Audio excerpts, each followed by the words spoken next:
with demand expected to come back, the question remains, does this mean the economy is back on track? Companies now, after experimenting with offshore in places like India, Philippines, and Poland, want to bring those jobs back. We invest in the U.S. We're the biggest exporter in the country. In the cycle we're in right now, we're creating jobs. From Radio America, it's Neil Asbury's Made in America, the show that explores American industry, large and small, and promotes American-made products everywhere. Put Neil Asbury's Made in America to work for you. A very big welcome to you today. I'm your host, Neil Asbury, together with co-host Dr. Rich Rothman. Hey, Rich, man, I'm all jazzed up today. A lot of exciting things going on, a lot of things to talk about, and very, very important to our country. I mean, the government shutdown. I mean, it's incredible. I mean, wow. You know, when are they going to resolve this? I mean, I just don't see any end in sight. Do you? If you're looking for bipartisan support to end it, let me think. No, I don't think so. Everyone's dug in. You know, the Democrats are trying very hard. Actually, the Democrats want it to be miserable and disgusting, and they're doing a great job with the media, showing how horrible it is, and the will of the American people don't want it to occur. And the president, of course, is standing for principle in what he feels is right to protect this country.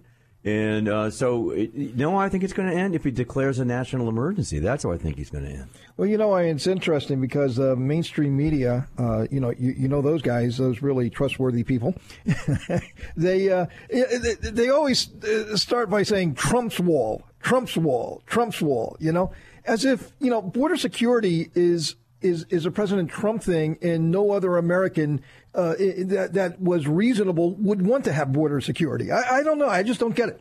Well, what I find amazing is then Pelosi says, well, a wall is immoral, so we're giving human value. I mean, think about this. We're giving human concepts and values to the wall, an inanimate object.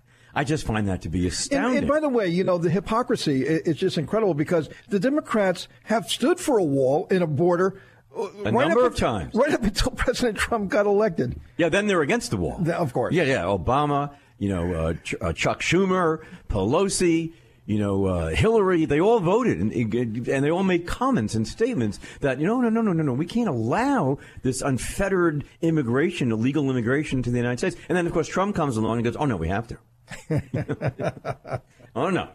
Hey, Rich, I mean, we got all kinds of things to talk about. Government shutdown, artificial intelligence and what's going on there. I mean, we got a really great topic there coming up here just in a moment. But let's get back to the border wall.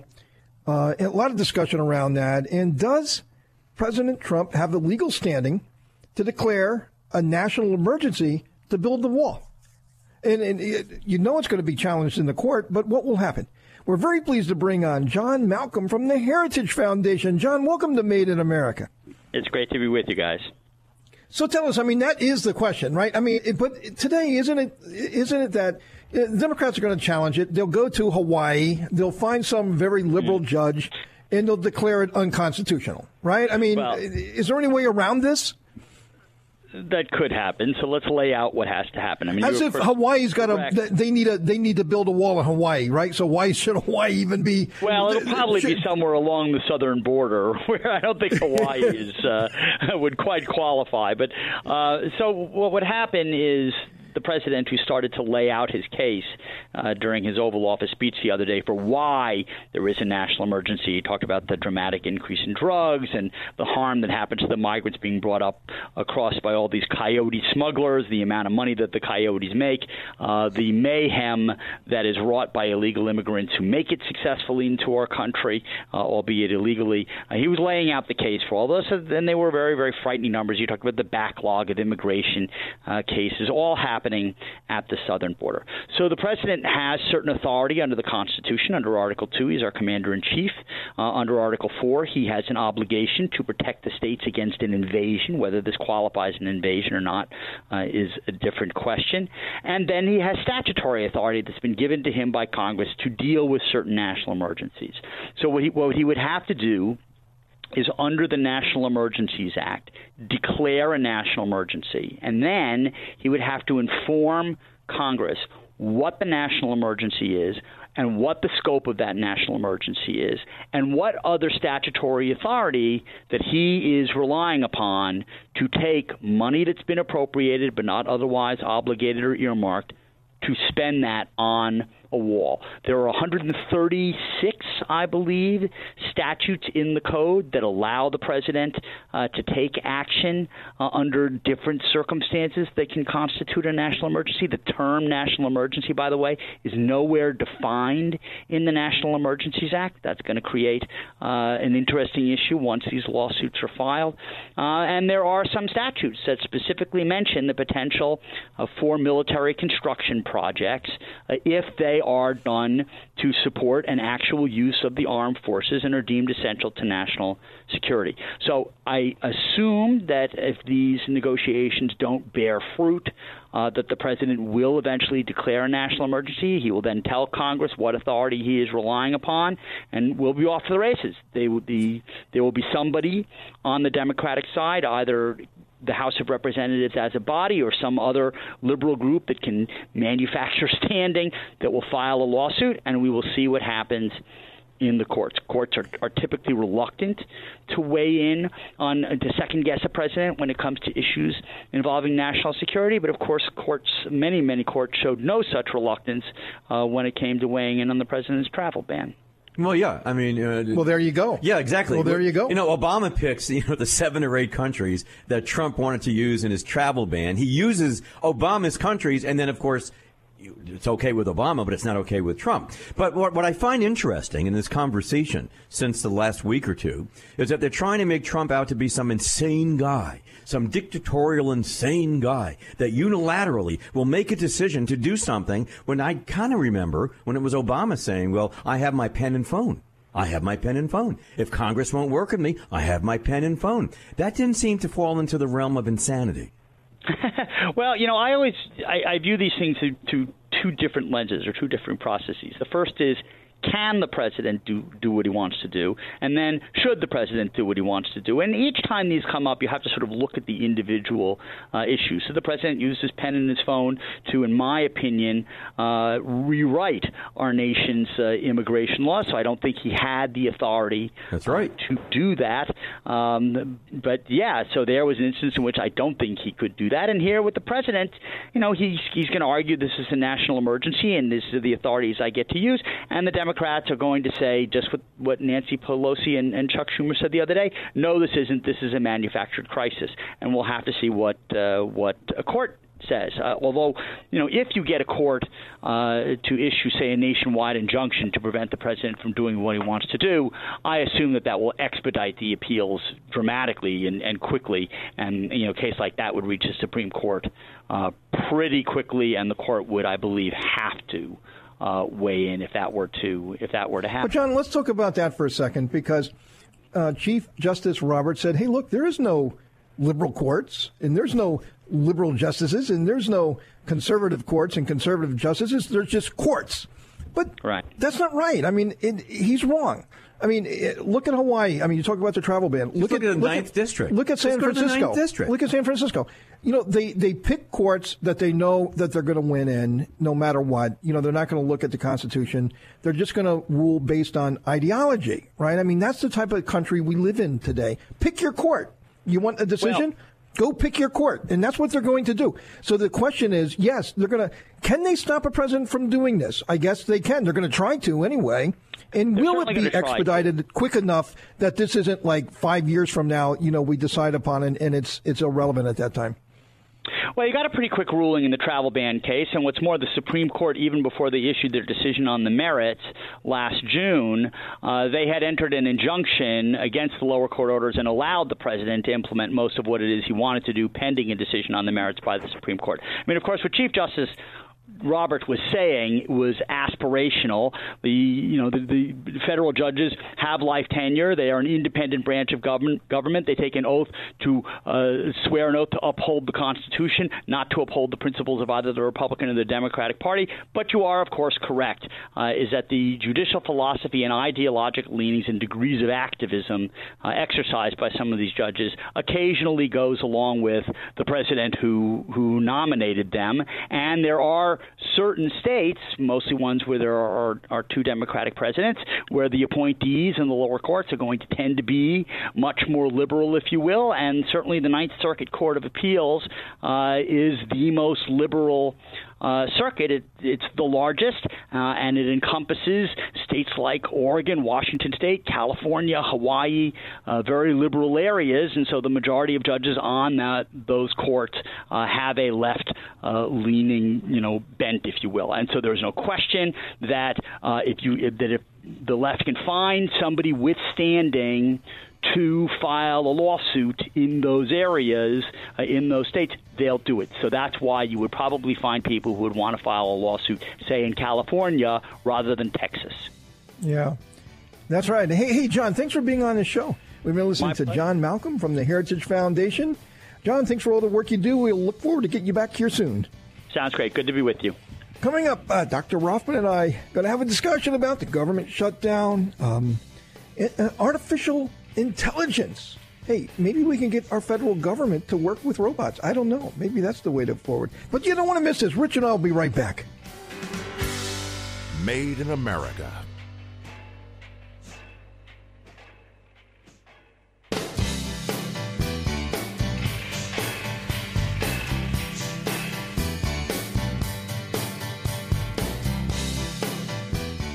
Welcome to Made in America. I'm your host, Neal Asbury, together with co-host Dr. Rich Rothman. So, Rich, border security, I mean, it's about job security. It really is. The job market is based on the people that we have in our country, right? And the more people that are coming over illegally and taking jobs from the people who are here legally, I mean, in bringing down wages and so on and so forth, you don't have to be a genius to figure out that if you want to protect jobs in this country, you got to monitor and control the people coming into the country. But yet, somehow, the Democrats don't seem to see that calculus. And a lot of the folks who Democrats are ostensibly supposed to be representing, are getting hurt in all of this. They really are. The people, the Democrats say, oh, yeah, we're on the side of the working people, and, we're there to fight for them and to help them and, to make sure they get their fair share. Remember the fair share? You're good buddy there? Oh, yeah. But is this broken immigration situation we got going, is these open borders that the Democrats are advocating for, is that helping or hurting their constituents? I say it's hurting them. Yeah, well, I agree with you. I mean, who takes the hit when you have thousands of undocumented illegal people coming into the country who will work for, wages below the minimum wage, well below the minimum wage, to generate cash for themselves so they can send it back to Mexico, Nicaragua, whatever, via Western Union or something like that. And the person that they actually hurt is the lower middle class and the lower class, doing a lot of the jobs that those folks do. Listen, and driving down wages. And driving down wages because why? Because you have more people trying to do that type of a job, and these people will work for 40% of what the other guy's getting or woman's getting. So, I mean, look what happened in Miami. This is a great example. When the Marielitos came into Miami in the early 1980s, 180,000 folks came out of Cuba. Fidel Castro dumped them here. And what happened to the socioeconomics of the greater South Florida Miami market? They went right after the jobs that the minorities in this community were working on. And they lowered the wages. And as a matter of fact, that's why you saw, it was on Miami Vice, for God's sakes, that the Cubans were fighting with the blacks, who were fighting with the Colombians, who were fighting with the Venezuelans. And it was all about the socioeconomics, Neil, about the socioeconomics. They lowered the value of the quality of the job and the value they're going to get for the job. This is exactly what's going to happen. Anyone who understands economics knows that. There'll be some who say, well, it's a humanitarian crisis. It's a humanitarian crisis. Well, what about the humanitarian crisis in Appalachia? What about the humanitarian crisis in our urban areas, in our cities? Neil, there are humanitarian crises all over the world. And are we supposed to take the whole world in? They're right here in our own country. That's right. What about the veterans? Take care of your... What about the veterans? Exactly. Is that not a humanitarian crisis? Many coming from serving our country and doing the honorable thing, coming back. And, how about their jobs? I mean, so, yes, this is a situation that we must be better. We must get it right. And by the way, there's a lot of talented people out there who are going to the embassy, standing in line, waiting for months and months, sometimes years, with really great skills, and we're not letting them into the country. I mean, the people that we need to build this country, we're not letting them in. And the folks that are taking away from our lower in middle classes, we're letting them in illegally, and it's just wrong. It's wrong, Rich. Well, yeah. I mean, how do you think the folks feel who have done the right thing, who have waited years, have spent the money to assimilate it, I use that word on purpose, assimilate into the culture of the United States of America? How do those people feel when if they had just flown to Mexico and they could have walked across the border and, Nancy Pelosi will, she'll welcome them except on her property. She'll welcome them except on her property. Chuck Schumer will welcome them except, in his home in New York. I mean, I just find it astounding. It's very unfair. It's very corrupt. It's very hypocritical. And ultimately, it's very dangerous. Well, here's another thing that came out this week in artificial intelligence. Yep. Will displace 40% of the world's jobs in as little as 15 years. Yeah. And I think what is driving this is there's a lot of communities, a lot of places in our country, we talk about it a lot, that's advocating for $15, $16, $17, I don't know where it's going to end, a minimum wage. Minimum wage. Hey, look, if you don't have the skills and, you're kind of entering the workforce, you need a place to start, right? And where is that?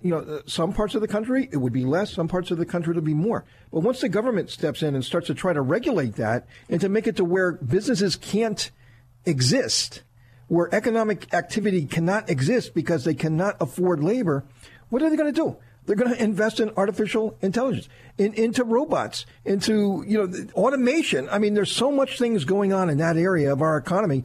It's just going to keep growing and growing and growing. That's correct. Kai-Fu Lee. In China is a pioneer in artificial intelligence and a very wealthy man. He's a venture capitalist over there.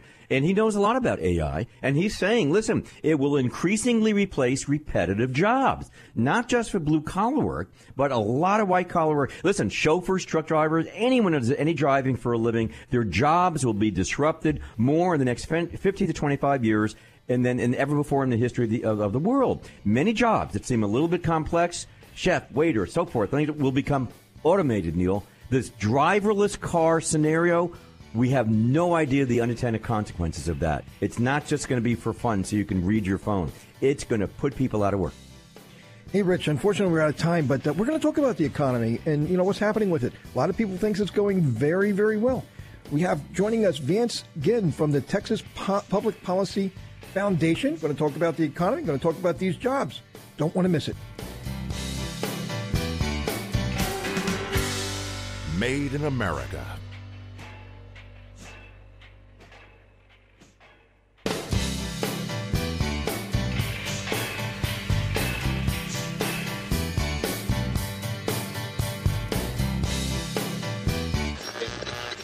Sharply higher at the open, stocks continued to perform well over the course of the day Tuesday. And I think that bodes well here over the next couple of years for having bigger demands coming to this country. Now, more of Neil Asbury's Made in America. A very big welcome to you today. I'm your host, Neil Asbury, together with co-host Dr. Rich Rothman. So, Rich, we talked last week about the wild gyrations of the stock market. Mm-hmm. Absolutely incredible. Mm-hmm. But generally speaking, I think there's a lot of optimism about 2019. I think there's a lot of optimism about the economy. A lot, if you take a look at unemployment, we're still at historic lows, despite some of these losses on the stock market, right? Yes, if you were invested, I guess your 401k didn't do as well last year as it started out. The end was a little bit discouraging, but people are working. There's a lot of money being invested in the economy, and jobs are being created. Well, it is very interesting. You're right. The fourth quarter last year just took a big hit. Actually, the last month of the year took a big hit. Santa Claus was not good.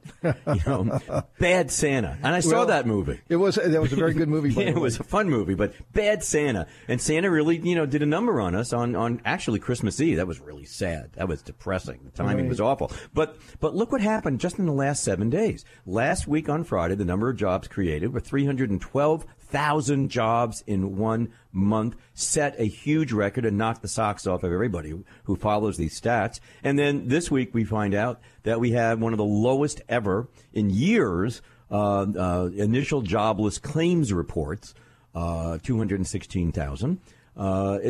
We seem to be going in the right direction.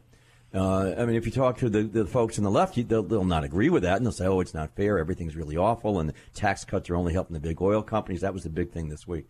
But, yes, we're in a very strong economy. Well, let's bring on Vance Ginn from the Texas Public Policy Foundation to talk about the economy and get his thoughts. Hey, Vance, welcome to Made in America. Thank you for having me on the show. So tell us, what is going on with this economy? What should we be looking forward to? Well, I mean, I think you are hitting on some of the key highlights that have happened recently. I mean, I think the big thing was the jobs report that was out recently. I mean, it was a robust jobs report when you think about 312,000 jobs that were created just in December. When you think about the number of jobs that were created in all of 2018, 2.8 million jobs, the most in a number of years. We see the unemployment rate at 3.9%, which is near historical lows. And all these are good signs. The other key thing that I like to look at are wage growth. Wages are up 3.2% over the last year. So the people are getting paid more as we have more tightness in the labor market. So a lot of these are really good signs. Well, yeah, it's just remarkable, the signs that we have right now. But what worries me is that when you listen to the other media that's out there, they don't talk about that. They talk about the inequities. They talk about, social justice. They talk about, we listen to, Ocasio-Cortez, the genius out of New York City, saying, well, we should really be changing this. The tax cuts are unfair. What are the Democrats doing right now?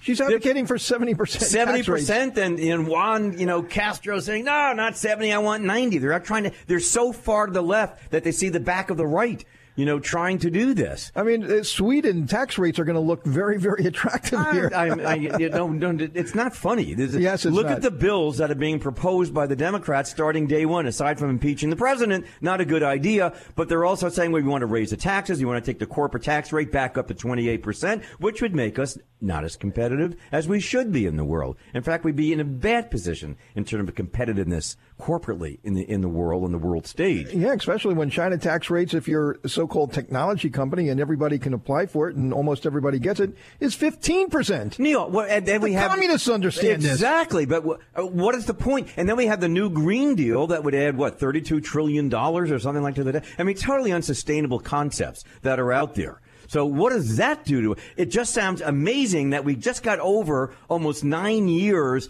of malaise, with the past president. And here we have a president and an administration that brought back the economy. It's roaring. It's doing great. And what do they want to do? Shut down fossil fuels, which makes us non-competitive on the world. Eliminate all those great jobs, probably kill manufacturing jobs in the United States, change the tax codes. People won't invest in R&D, won't expand their companies. Oh, my God. This is like cats and dogs sleeping together. Ghostbusters. So, Vance, what do you say to all that? Yeah, no, y'all hit on a lot of good points there. I mean, these are really just failed policies of the past that we don't need to return to. I mean, if you look at it, the top tax rate was 90% back before JFK. And then, even JFK said, look, these tax rates are too high, lowered them down some from 90% down to around 72%. And then you had Reagan come in and drop them even further, and the economy continued to expand. And when you think about the corporate tax rate, I mean, the highest corporate tax rate in the developed world at 35%. Now we're down to 21%. Raising that back up above, even if it's 28% or whatever it is, that makes us less competitive on the global playing field. And so when they talk about, well, we want jobs in specific areas and there's income inequality and things of that nature, these sort of policies will make the situation worse because the capital will go elsewhere than making it better. And that's what we've seen recently is that things are getting better, not worse, which is what their plans would do. So, Vance, what do you think about the stock market and the gyrations? And, is this just the way of the world today? Is that, with all the stuff that's going on out there, there's going to be these wild swings? Yeah, I mean, there's definitely a lot of volatility. When you look at the Volatility Index, that's been up quite a bit. You see the large triple-digit increases and decreases almost on a daily basis. It can get your head spinning in a hurry. But, it's not something that we want to look at on a day-to-day basis, in my opinion. I think that it is an indicator, but but it's not always the best indicator of what's happening in the overall economy. You have a lot of other factors that you need to consider when you think about the trade deals and tariffs and things of that nature. Also look at interest rates and what the Federal Reserve is doing as they continue to raise rates. Hey, Vance, thanks for being on the show. Unfortunately, we're out of time. We've been listening to Vance Ginn from the Texas Public Policy Foundation talking about our economy and the good things to come. Hey, Vance, thanks for being on the show. Yeah, thank you for having me on the show. Coming up, we got Nick Adams from the foundation, actually the founder of the Foundation for Liberty and American Greatness. I like that. And he's going to talk, maybe college is not the answer for everybody. Well, Rich and I have been saying that for quite a while. You don't want to miss this. Made in America.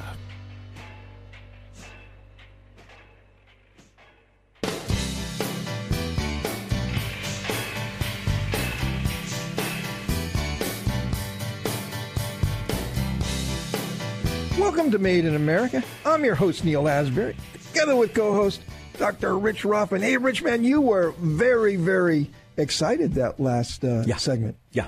We got to get back to that here in a moment. Yeah, no, we're going to get back to that. There's a couple of points I want to make. Yes, we can't leave that unsaid, and you don't want to miss that. But right now, you know, Rich, you and I have talked about college, and you know, a lot of millennials going to college, taking out student loans. Their parents, you know, doing everything they can do to help them, getting expensive degrees, and then moving back home. That's right. Half the kids now get degrees, move back with their parents. Mm-hmm.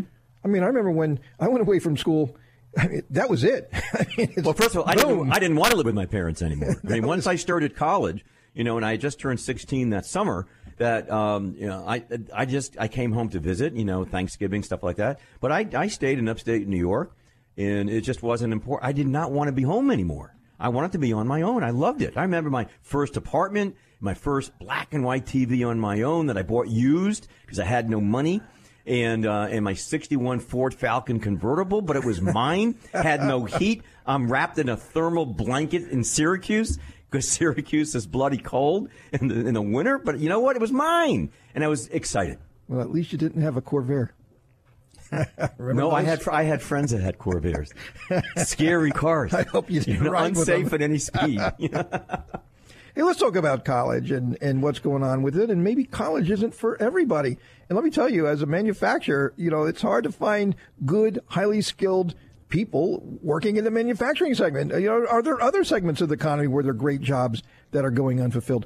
Very pleased to have with us Nick Adams, who is the founder of the Foundation for Liberty and American Greatness. A great bio, has done incredible things. He's also the author of Green Card Warrior. Nick's from Australia. And his latest book, Class Dismissed. Nick, welcome to Made in America.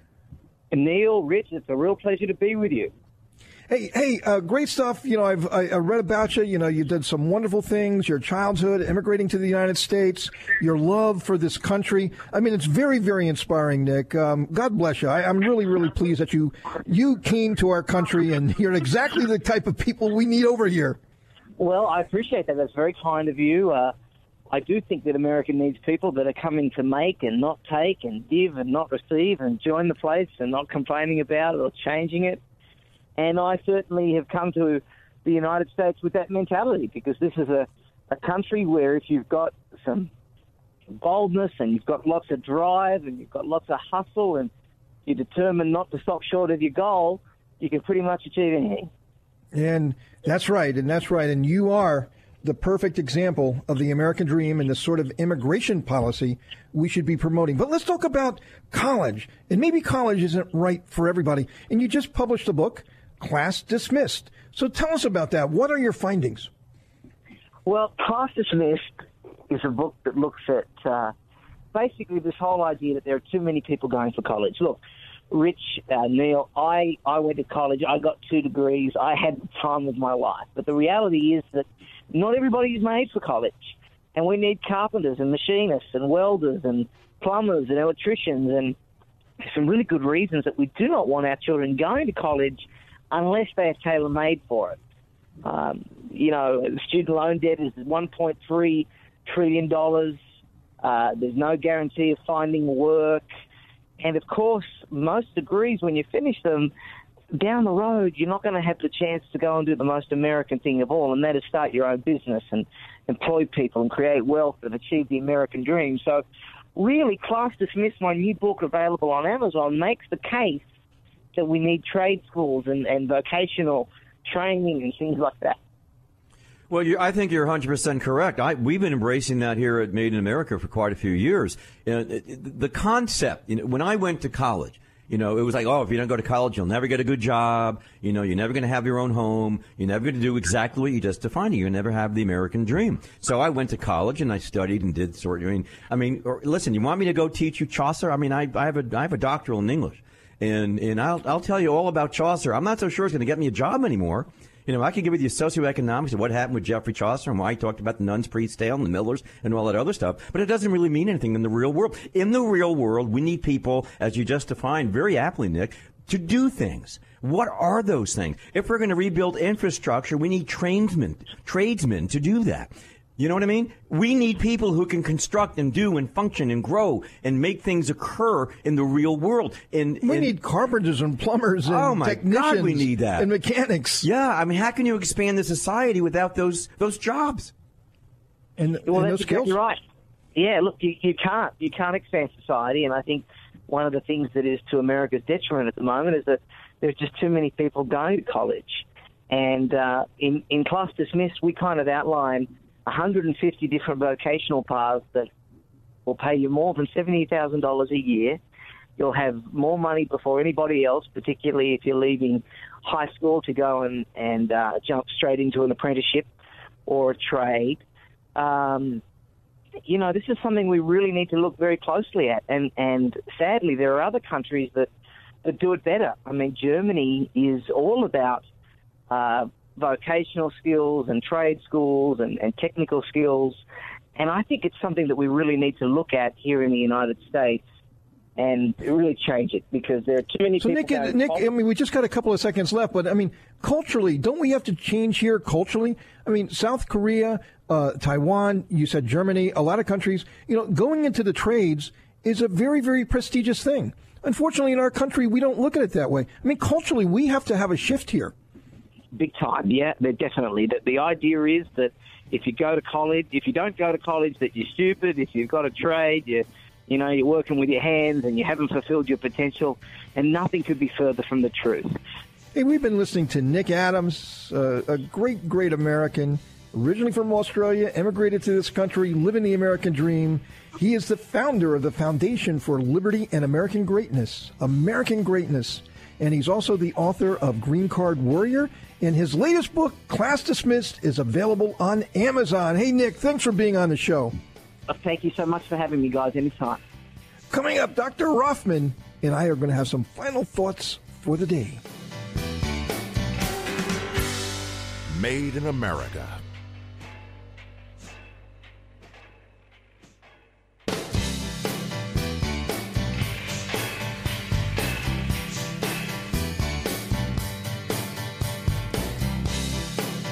Welcome to Made in America. I'm your host, Neal Asbury, together with co-host Dr. Rich Rothman. Hey, Rich, I just got to say this. Nick Adams, an incredible story, immigrated from Australia. Yeah, I like him. But when he was a kid, when he was very young, he was diagnosed with a very rare form of cancer that very few people survive from, a child type of a cancer that inflicts very young people. And he survived.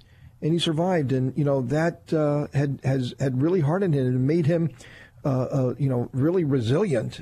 Taking something so devastating and turning it into a positive. Very, very fascinating. He's always had a love for America. Because he always wanted to live here. Read about it. Yeah. He came here and he just fell in love with the place. Yeah, in the real world, he was told no, and he said, "I don't think so." He was told. And he overcame death. He told he was not supposed to live. Right. And he lived. So where do you go from there? He comes to America, and he is the founder of the Foundation for Liberty and American Greatness. American greatness. How can you not love that story? It's a great story. I thought he had some very good commentary to make about what's going on out there with the kids and the realities and yes, I think it's a very important topic. We should get him back on in a few weeks. I liked him. Hey, Rich, I mean, you were really, really going there a moment ago when we were talking about the economy with Vance Ginn from the Texas Policy, I want to go back. Public Policy Foundation. And you want to go back to a couple of points that you had written down that we didn't get to. Yeah, there are a couple of things. We're talking about, the realities of the economy and where America is now and the benefits we're deriving as a result of the lack of regulations, lowering by the president, the corporate taxes going down. I mean, all these wonderful things that have occurred that created jobs. And we have more manufacturing jobs created in the last 2 years. Just an amazing amount. When the past president Obama said, well, those jobs are gone, they're not coming back. So what I find interesting, and here's the oxymoronic thing in the whole thing that bothers me, and I want you to comment on this. Why is it then, if we're doing so much better, let's look at Wisconsin for a minute. When Scott Walker, who just left the office of being the governor, he got voted out. Republican got voted out. They put, a very left-wing governor there. Yeah, Tony Evers is coming in right now, and they got a very, very liberal governor coming in. When Scott Walker became the governor, there was a $3 billion deficit in the Wisconsin budget. They were in a bad way. Low unemployment, jobs leaving, a lot of debt. He turned that around over the last few, his two elections. Turned it around, and they have a $3 billion surplus now. They have really good employment in the state, and yet, go figure this out. They throw out the Republican governor who did all of that. I don't get it. And they put in a Democrat, liberal, progressive to come in right now. I'm anxious to see what happens in the next 2 years to that positive $3 billion and see how negative it goes after that. Why would the citizens, Neal, of Wisconsin do that?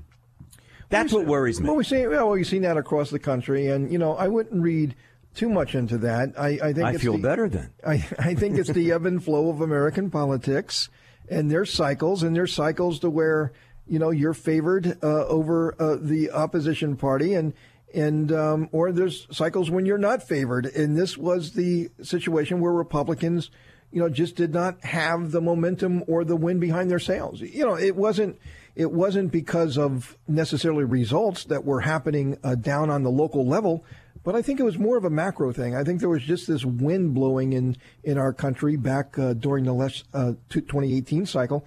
That happens, every 4 to 6 years. Isn't that astounding? Well, it happened. Let's face it. The first 2 years after the Obama administration, what was it? 70 seats in the House? 63 lost 63 was it? 63 and I think the Republicans lost 41. So put it in context. Oh, it's just amazing. I find the cycle to be amazing. It was an amazing cycle. But in 2020, it's going to be very fascinating again. To see what happens. And then here's another stat that came out, which I find astounding, and this is coming out of Morning Consult, a rating service. Bernie Sanders, Democrat from Vermont. Or independent, I should say, from Vermont. Right, but he votes for the Dems. Was the most popular senator for 11 years in a row. Bernie Sanders, the most popular senator, 11 years in a row. So what was it, like 35% consider themselves conservative and 26% consider themselves liberal? But that liberal minority is very, very vocal. Very vocal. Exactly. Right? It's the minority that shouts the loudest. And they're very active. That's right. So it doesn't, so it's incredible. I mean, incredible. I love American politics, and to watch it, it's very, very fascinating. But Rich, unfortunately, we're out of time. Can you imagine that? I know that. We just started. I'm going to have to go listen to Monty Python in the car now. We just started, Rich. Well, we got to say goodbye, but don't worry. We're going to be back again next week for another adventure of Made in America, where we never stop fighting for your jobs.